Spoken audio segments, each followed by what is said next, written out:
But what there is, or what there was, it's not the case now, but what there was while we were there, and we were doing this using a qualitative longitudinal study, was an intense kind of fragility and treatment insecurity. So medicines weren't available, people's treatments were constantly interrupted, their combinations changed overnight without much explanation. There was virtually, for the 2 years we were there, no access to illness monitoring kind of tests to measure immune status or viral load. So this is an intense condition of uncertainty to be living in as someone with HIV, especially when they may be aware of the global promises which frame the delivery of the treatment. So we described this condition of treatment insecurity. It was beyond belief. It was constant. Again, this is a condition of pervasive uncertainty. I felt insecure, totally stressed, frightened and scared. And crucially, people described a loss of agency in relation to their health and engagement with treatment. It was like a blind date. Without the illness monitoring tests, I couldn't figure out what was making me ill. Is it my HIV or is it the treatment I'm being given? It's a complete mess. And consequently, I can't manage my HIV. I can't keep my condition under control. I'm helpless, just helpless. What happens in response is that people are invited what we call to play the waiting game. So the response of doctors is, look, don't you worry about it, we will. We have problems again with treatments and drugs and reagents because, I don't know why, but they told us to be patient. Just wait and see. So I was without therapy for 4 months. In general, the doctor's advice is, don't you worry about it, I will. He says, don't you worry. Well, let's take away the stupid hopes. So a key feature of citizenship, if you like, if you want to borrow that language, in terms of HIV treatment access in Serbia, is being a patient. But obviously, people living with HIV have less time than many others, and certainly maybe less time than it takes for the treatment system to deliver on its promises. So what we have here is a collision of time horizons between biographical time horizons of the individual and the time it takes for the treatment system to sort itself out and deliver secure and consistent HIV treatment. They, the system, or the doctors, are just talking. And I can't see anything new. I'm waiting still, and I'm afraid for my life. Unfortunately, what this precipitated, we found, was, as I said, a loss of agency and a loss of hope, a rationing of expectation in relation to the HIV treatment being offered. People doubted the treatment. They began to give up on it. For instance, I'm starting to fear the complications related to the medicines more and more, and those related to the frequent changes in the medicines I'm receiving. Without the right treatment, you are lost. But not only lost, you can die. This is serious business. People began to wonder, is it worth it, balancing years promised through treatment against the quality of life now? I get sick of it. I'm just tired psychologically. It's like there's no end to this story. I lose my strength, and one day you just say, I can't take it, whatever happens. People therefore disengaged from treatment. They lost the will. They were tired of it all. It was too much, especially all the waiting. Just quickly, again, let's look at one story. And this is the story of Anna. Remember, we're interested in how Anna, in this case, navigates this uncertainty, both to us as researchers, so we can glimpse her experience and what it's like, but also to herself, in terms of how she tells a narrative, a way of finding a way through living with this risk. Crucially, her narrative is an agentic one, and I think this is a key role that narratives have. They provide people with a sense of agency, a sense of doing something, even when all about them is insecure. So, she went on a treatment break on her own decision. I simply can't take therapy for a month and then have a different therapy. I'm harming myself more. I'm poisoning myself. I thought I'd take the chance, relatively speaking, it was a risk worth entertaining, at least not poison myself, but it was her decision. Crucially, and I think this is very important, she's also reflexive to the fact that this is also a story she's telling to herself and not to others. And not only to others. She says, I had to fight, kind of with myself, like it's great, present it to myself differently. I have to neglect that it's terribly dangerous, that I can get a cancer or a virus. Great, now I'm not taking anything. You imagine I'm great now. There are problems. Sorry, there are no problems. I'm not taking it anymore. So she's rationalizing to herself that the condition of no treatment is actually somehow more secure than the condition of pervasive insecurity associated with the HIV treatment she was being delivered. But obviously this is not without risk. And crucially, if we ask ourselves the question whether Anna's narrative is a successful one in resisting or dealing with that treatment insecurity, then it suggests not, because she also hopes that things will get better. She maintains a generalized sense of hope, not a concrete one, but a generalized one that the future will get better. Because she also says, when you're ill, you can at least talk about the medicines.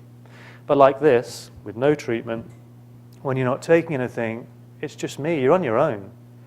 Treatment actually is my life.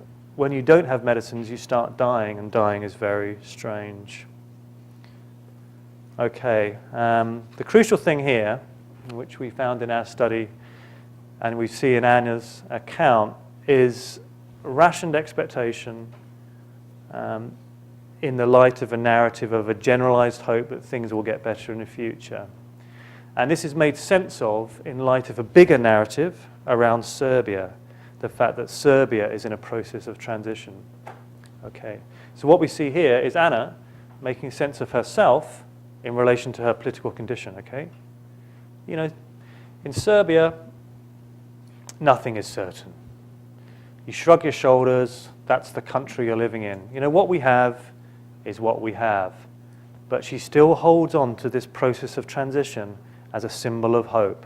We still have this process, this transitional process, and this is something connected with my kind of condition. So she's drawing explicit linkage between her own kind of condition of treatment and the political condition of her country by drawing on what we're calling a transition narrative. The horizons of hope in Serbia don't relate to technological advances like they do in London or maybe Vancouver, but the hopes are embedded around a kind of a transition horizon, a hope that, you know, once we get into the EU, that things will be better. So what does this tell us? It tells us that narratives create agency, a way of doing something when actually there aren't many choices available. But it does tell us that they may only be partially successful in resisting the insecurity or uncertainty in that respect. They also tell us that individuals make sense of themselves in the light of their political conditions.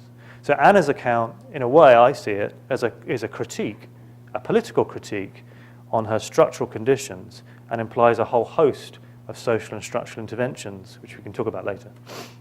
Lastly, I've got a few more minutes, I think. Is that right? I want to just quickly talk about our third case study, which is somewhat different. And it takes us to Russia, as I've said, and some of the studies we've been working, some of the cities we've been working there. This is a photograph by John Reynard, the late social documentary photographer who I met while he was photographing in Ukraine. It depicts the HIV-positive ward of a prison colony in Rostov. And I think the main story here is the risk environment in Russia to many of us is well known. Particularly that which relates to its very heavily law enforcement dominated approach to dealing with social problems, or almost any problem actually, but especially the problem of drugs. You know, so for instance, we know that very small amounts of heroin constitute potentially very large prison sentences. We know that basically there's a system of mass incarceration. We know that in many cities, 50% of the inmates in prison colonies are in fact drug users. We know that 25% of the HIV cases in some way travel through the prison system. So you can see why prisons may act as a kind of, if you like, a structural factor in the risk environment. And I want to focus just on some work, which very quickly, I promise, characterizes how policing behavior at the micro level shapes or limits risk reduction. I did this work with Anya Sarang, if you want to look up some of the papers and so on.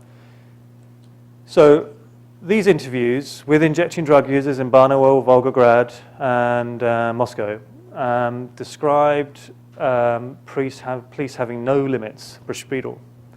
You can see here a description of basically people living in a pervasive everyday sense of being under surveillance, and this is kind of just very, very normative. But what we're also having described to us is various forms of extrajudicial policing practices, particularly those which involve bribery as being normative and routine, as well as those which involve the planting of evidence.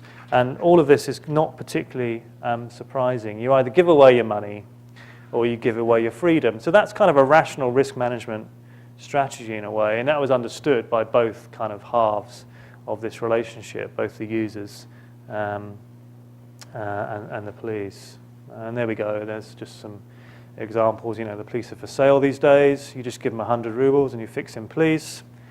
You know, things are out of control, beyond limits. That's an example of someone having evidence planted on them. By evidence, I mean drugs. You're a junkie and that's it. They met their quota, and so on. Crucially, this is very serious business. So engaging in this kind of mutually understood system of paying bribes and so on is the fact that, you know, basically your outcome is pretty beyond your control. We've got multiple accounts of people not only receiving extrajudicial policing practices, but also ending up in jail and serving terms, you know, for things which they shouldn't have done. So, you know, my mother had to buy me out for $3,000. They still prosecuted.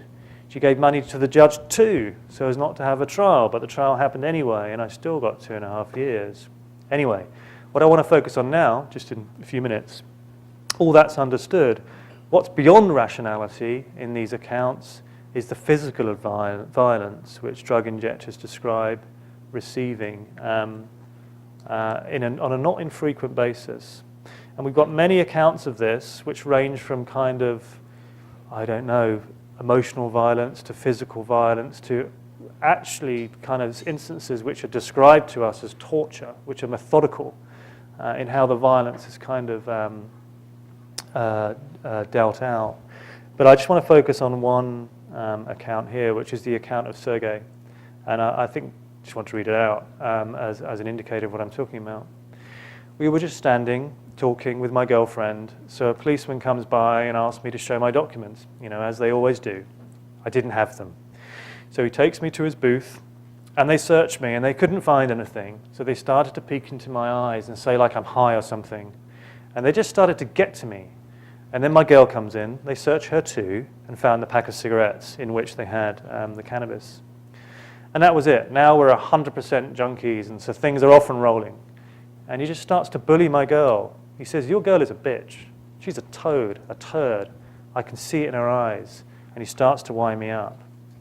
And when I start reacting, he just tears me out of there and he starts to beat me methodically on my belly, my legs, my other parts, so as not to bruise me too much.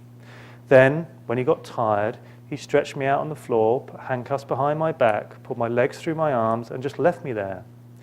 I don't know how long I was there or why he bullied me. Even though I didn't have anything. There's no reason. I don't know what to call that. That is just scary. I don't know. I am still in a trance from all this horror. That's a very potent kind of expression of something which happens actually far too frequently, we found, in this setting. And I just want to remind us, there's not only qualitative research which shows this. There was research published from the Ukraine just last year which shows independent statistical relationships between the intensity and the amount of police beatings which drug users receive and their HIV kind of risk status and risk behavior by Bob Booth. Anyway, this produces a sense of fear, an everyday sense of fear, quite obviously, which has a history in terms of the Soviet system also. But this fear is the main reason which people give for taking shortcuts in terms of their risk behavior. And this is not exclusive stuff to Russia. You know, we know from the Vancouver work that policing practices shape risk reduction in this way. You just go quick, quick, quick. You don't give a damn whether it's clean. Likewise, you fear services. You know, the pharmacy was 2 houses away, but always the police were there. Why don't I go? Well, Shit, I'm scared, that's why. It's dangerous. Who knows who's there? So this is an image with a syringe on it. If you don't want to see it, look away. It's not an injecting scene, but I do want to show it to you because I think it's an immensely powerful photograph, again, of the social documentary photographer who became a bit of a friend of mine, John Reynard. It depicts two men in a Moscow flat in the year 2000. One is squeezing into the eye of the other, not the eyeball, the eye, anti-inflammatory, I think it is, pills, as a kind of vain hope to try and counteract the constriction of the pupils.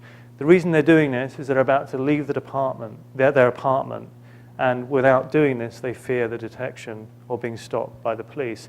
And I think it characterizes very well, if you like, how a risk environment is embodied. It's a very good depiction of a lived risk environment. So I'm going to end up with just a few more words. Is that all right? Okay, like the Serbia example, I think this tells us how people's accounts of self and how they navigate their way through that, including through their narratives, are critiques on their social and political condition, right? We see here a depiction of how violence is seen to cross over from the public space to traumatize inner space. This kind of violence is internalized, as we've seen depicted by John Reynard in his image just now. But it then comes back out again as collective experience. So we can see through this work, both the Serbia and the Russia, that transition narratives, narratives of uncertainty and risk, tell big stories about political condition as well as small stories about lived experience. So in conclusion, the first point is qualitative research is great for unpacking how risk is socially situated, understanding how people live it, pointing us in the direction of social interventions. But the second point is I'm arguing that we need to be questioning and of how, of the status we give our qualitative data and how we want to analyze it. And I'm saying that all interviews provide an account of a situation and do so for a particular purpose. And people's narratives, therefore, are a way of truth-telling, but in relation to the kind of ethics or norms or expectations that people want us to see of them. And most importantly, they're a way that people use themselves for navigating their way through living through risk or uncertainty. So that's about it. Sorry if I spoke a little too long. Thank you very much.